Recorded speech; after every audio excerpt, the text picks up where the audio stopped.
Nouveau marathon de l'information, bonjour, bienvenue.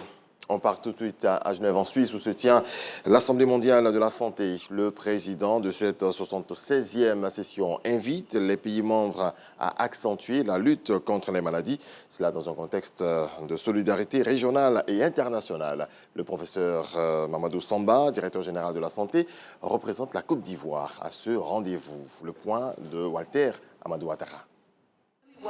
Cette 76e session de l'Assemblée mondiale de la santé qui coïncide cette année avec la célébration des 75 ans d'existence de l'Organisation mondiale de la santé est placée sous le thème « L'OMS à 75 ans, sauver des vies, promouvoir la santé pour tous ». L'Assemblée mondiale de la santé est l'organe décisionnel de l'OMS. Elle réunit des délégués de tous les États membres et se concentre sur un programme de santé spécifique préparé par le Conseil exécutif. Comme à chacune des sessions du genre, la tradition est respectée. L'élection de la présidence du bureau de la 76e AMS a eu lieu. Le Malte, Dr Christopher Fern, en est le président.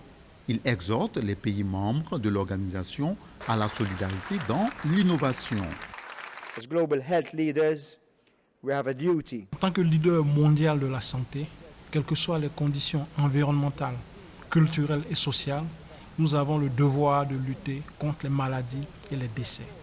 Cela dans un contexte de solidarité régionale et internationale, guide principal de l'OMS. Ce nouveau président sera aidé dans sa mission par 5 vice-présidents, dont un Togolais également élu. Avant la déclaration de la Côte d'Ivoire sur le thème général, la délégation ivoirienne est activement au travail. Elle est conduite par le professeur Mamadou Samba, représentant le ministre de la Santé, de l'Hygiène publique et de la couverture maladie universelle, Pierre Demba. L'Assemblée mondiale de la santé se tient chaque année à Genève, en Suisse. On en vient à cette autre rencontre d'experts, cette fois dans la sécurité sociale. Il s'agit du Forum régional de la sécurité sociale pour l'Afrique. D'importantes résolutions ont été prises pour une meilleure couverture sociale sur le continent. C'est ce que nous apprend Serge Coléa.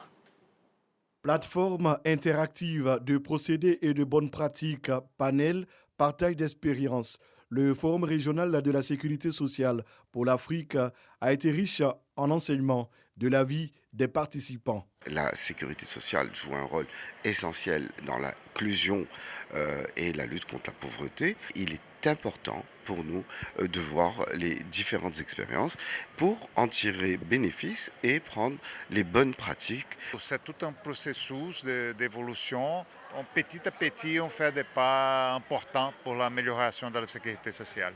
En tant qu'Union africaine, nous sommes engagés aux côtés de nos États membres. Nous avons lancé un forum où nous allons nous retrouver régulièrement pour faire le point de ce qui a été fait, coordonner nos activités. La Côte d'Ivoire, saluée pour son expertise en matière de sécurité sociale, a su nouer des partenariats. On peut citer cette signature de convention entre la Caisse générale des retraites des agents de l'État et la Caisse nationale de sécurité sociale des agents publics de l'État de la République démocratique du Congo.